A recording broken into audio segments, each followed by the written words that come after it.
Kita antarkan makna yang sebenarnya. Zat itu yang bernama Allah tuh. Sedangkan sifat itu yang bernama Muhammad.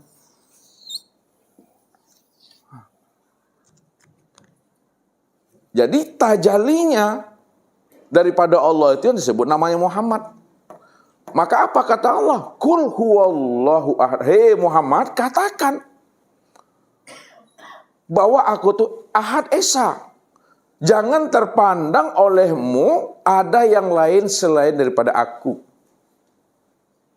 Kalau terpandang oleh Muhammad ada yang lain selain daripada diriku dalam bentuk rupa yang berbeda, wujud yang lain, berarti kamu belum mampu mengesakan aku dalam segala yang wujud itu. Itu maksudnya. Jadi kita itu diminta oleh Allah, jangan kita ini terpandang ada wujud yang lain selain daripada Allah. Pahamilah di dalam hati kita ini, segala yang wujud, segala yang ada dalam bentuk rupa yang berbeda wujud yang lain, itulah nyatanya akan rupa wajah Allah itu. Kalau diperhaluskan maknanya, ya, zat ini yang disebut namanya yang batin. Sedangkan sifat ini disebut namanya yang zahir. Jadi zahirnya bermacam-macam wujudnya. Namun hakikat diri yang zahir itu satu juga, itu yang batin tadi itu. Apakah batin dengan zahir, zahir dengan batin itu berpisah Bapak Ibu? Tidak. Kalau tidak berpisah, Ustaz mau tanya sama Daniel.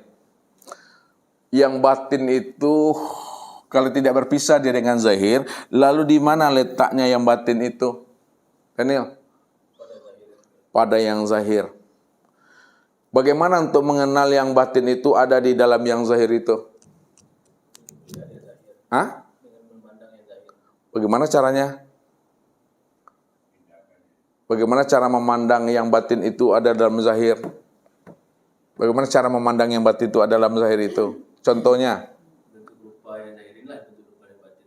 Bentuk rupa yang zahir ini, bentuk rupa yang batin. Kenapa Daniel bisa mengatakan bahwa bentuk rupa yang zahir ini adalah bentuk rupa yang batin? Karena yang batin itu telah zahir. Zahirnya dalam bentuk apa? Bentuk alam. Bahwa alam itu adalah bentuk yang batin. Kalau alam itu bentuk yang batin, maka sesungguhnya alam itu alam yang batin. Contoh yang lebih mudah dipahami dan dimengerti. Coba Bapak, bahwa memandang yang batin itu di dalam yang zahir. Bagaimana contoh konkretnya? Kalau tadi bahasanya umum agak payah Bapak Ibu memahaminya. Bahwa yang batin itu ada di dalam yang zahir. Contohnya tubuh dengan ruh. Bahwa yang batin itu ada di dalam yang zahir. Contohnya bergeraknya tubuh akan ada ruh. Berarti ruh itu berada pada tubuh itu. Itu cara memandangnya.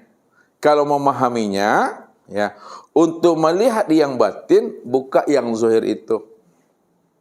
Kalau ada buka yang zahir, maka nampak yang batin itu. Contohnya, ya, buah mangga,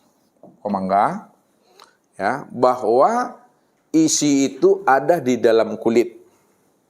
Isi ada di dalam kulit. Untuk melihat isi, buka kulit. Ketika kita telah buka kulit, maka nampak nampak isinya. Untuk mendapatkan rasa, makan isinya. Setelah makan isinya, maka dapat rasa. Untuk mendapatkan nikmat,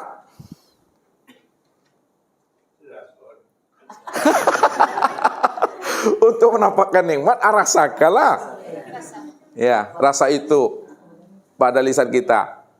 Disitulah kita bisa mendapatkan nikmat. Berarti nikmat itu adanya di mana? Nikmat itu ada pada rasa. Rasa itu pada apa? Pada isi. Isi itu di dalam kulit itu.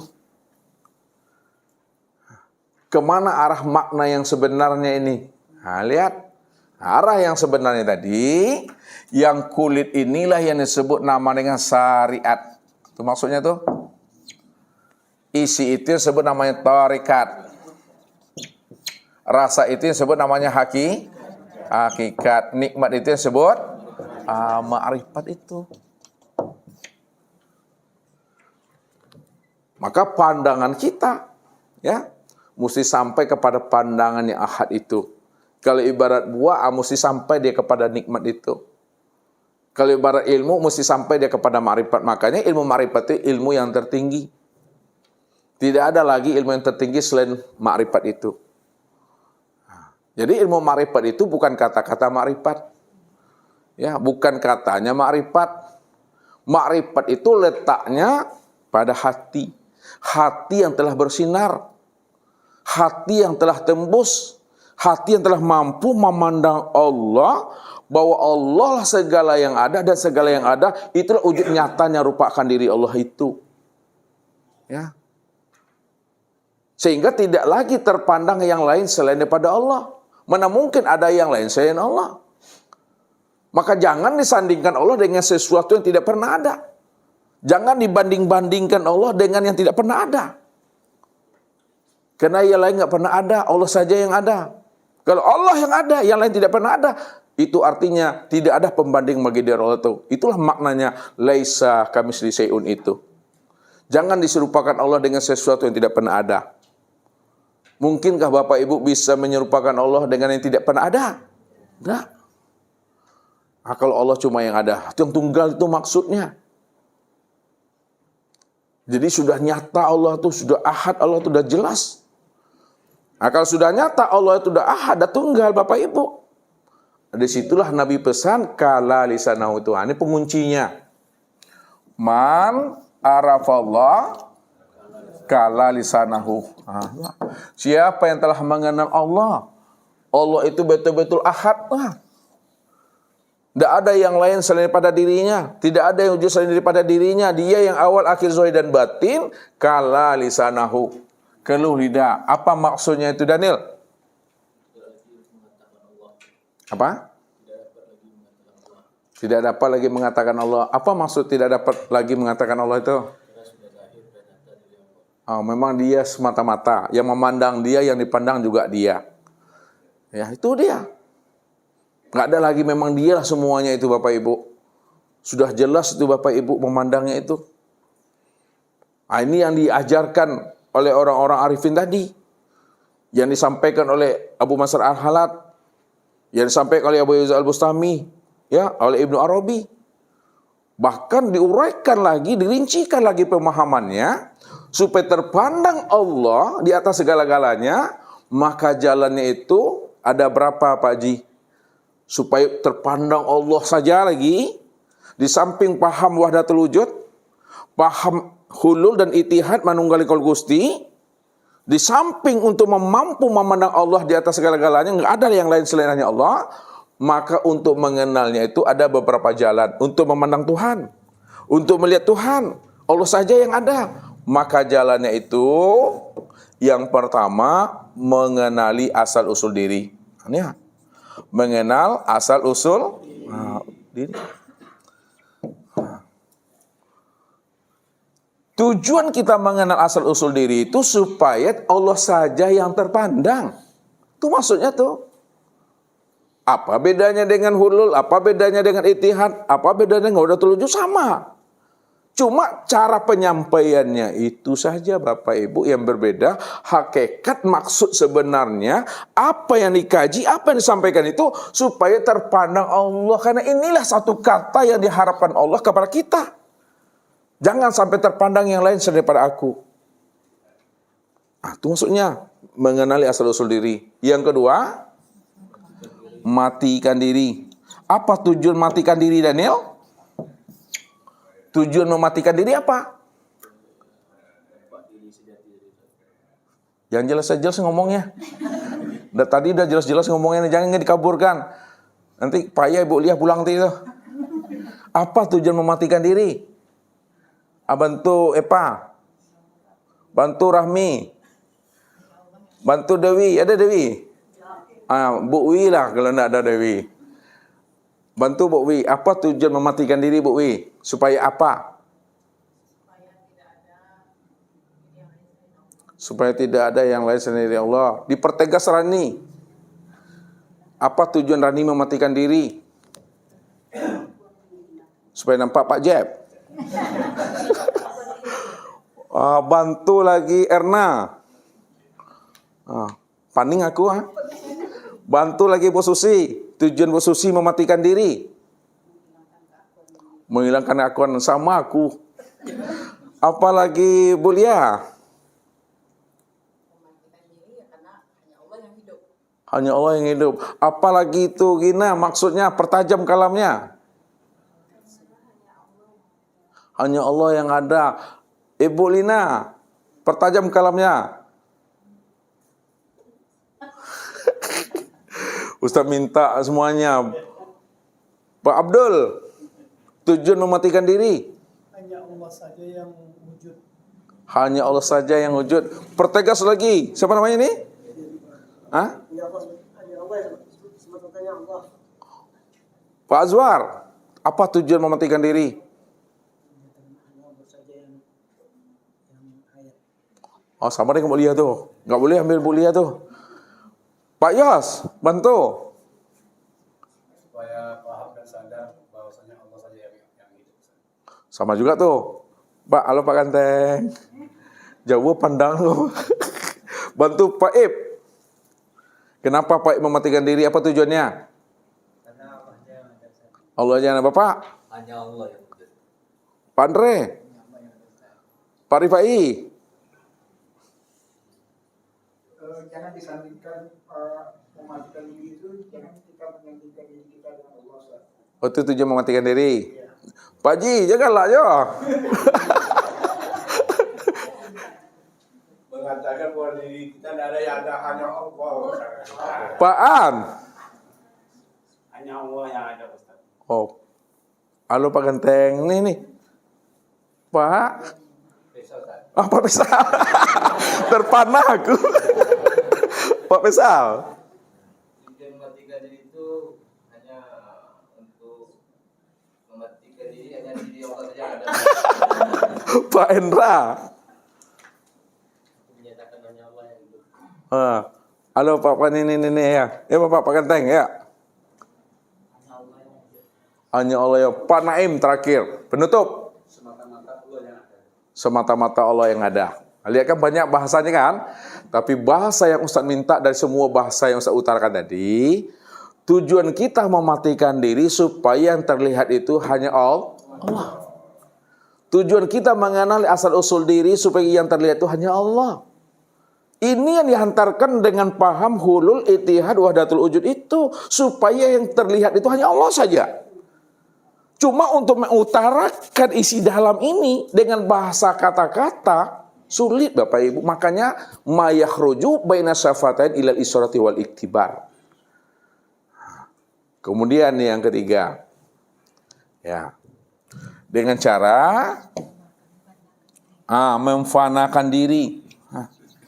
Apa tujuannya memfanakan diri di dalam diri? Supaya yang terlihat hanya Allah. Dengan keempat, mengenali apa tujuan kita mengenali sifat wujud sama basar kalam ilmu kuda irada dan hayat itu? Supaya yang terpandang itu hanya Allah saja. Kemudian yang terakhir, nur. Apa tujuan kita mengenali awal mula terciptanya sesuatu itu adalah nur? Untuk memandang Allah saja itu. Ini bahasanya Bapak Ibu.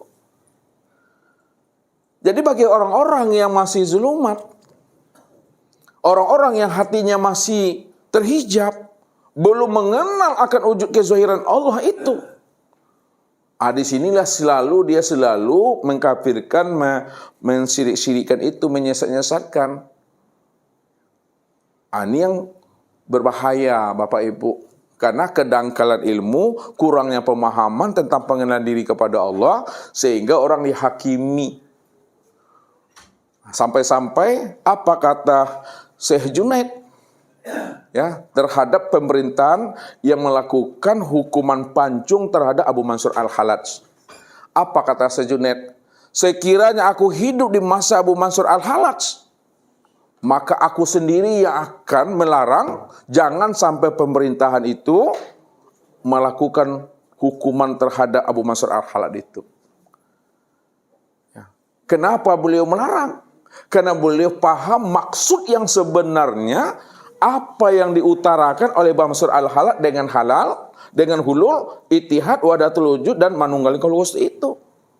Jadi apa yang mereka sampaikan itu untuk menghantarkan pemahaman hanya Allah sajalah yang mesti dipandang, jangan sampai ada yang lain selain pada Tuhan itu.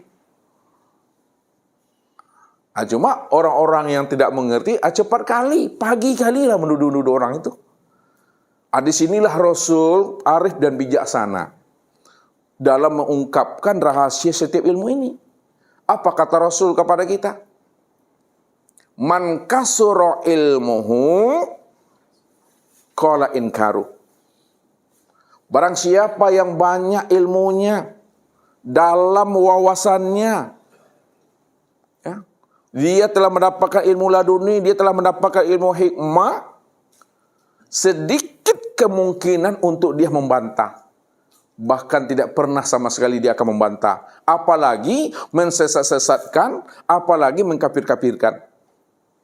Kalau dia telah mendapatkan ilmu hikmah, ilmu laduni, wawasannya dalam, ilmunya luas, maka tidak ada bagi dirinya untuk menyesat-nyesatkan orang itu. Tapi sebaliknya, apa kata Rasul? Man qala ilmuhu kasurat tiraduhu. Siapa yang ilmunya sedikit, ilmunya seperti katak dalam tempurung, dia belum mendapatkan ilmu hikmah, dia belum mendapatkan ilmu laduni, maka dialah orang yang paling banyak menyesat-nyesatkan, mengkafir-kafirkan, yang tidak sesuai dengan akal fikirnya. Di sinilah kebanyakan manusia ini keliru dan salah. Asal berbeda pendapat dengan dirinya, pasti orang yang berbeda pendapat dengan dirinya dikatakannya sesat dan kafir tuh. Selalu tuh dalam debat-debat pun gitu tuh. Asal tidak cocok dengan pemikirannya, tidak sesuai dengan pahamnya, pasti orang yang berbeda dengan dirinya dibilangnya sesat dan kafir itu. Padahal dia mengkafirkan orang itu karena kedangkalan wawasan ilmunya. Makanya muncullah namanya ya Muhammad Rashid Ridho. Apa kata beliau? Ta'anni wa la ta'jal bilaumika sahiban la'allalahu uzran wa anta talub. Jangan kamu sekali-kali, cepat sekali kamu mau nuduh orang kafir, sesat, dan neraka. Padahal orang yang kamu tuduh sesat, kafir, neraka itu, dia punya dasar, dia punya dalil terhadap tuduhan kamu kepada dirinya. Itu mesti memahami.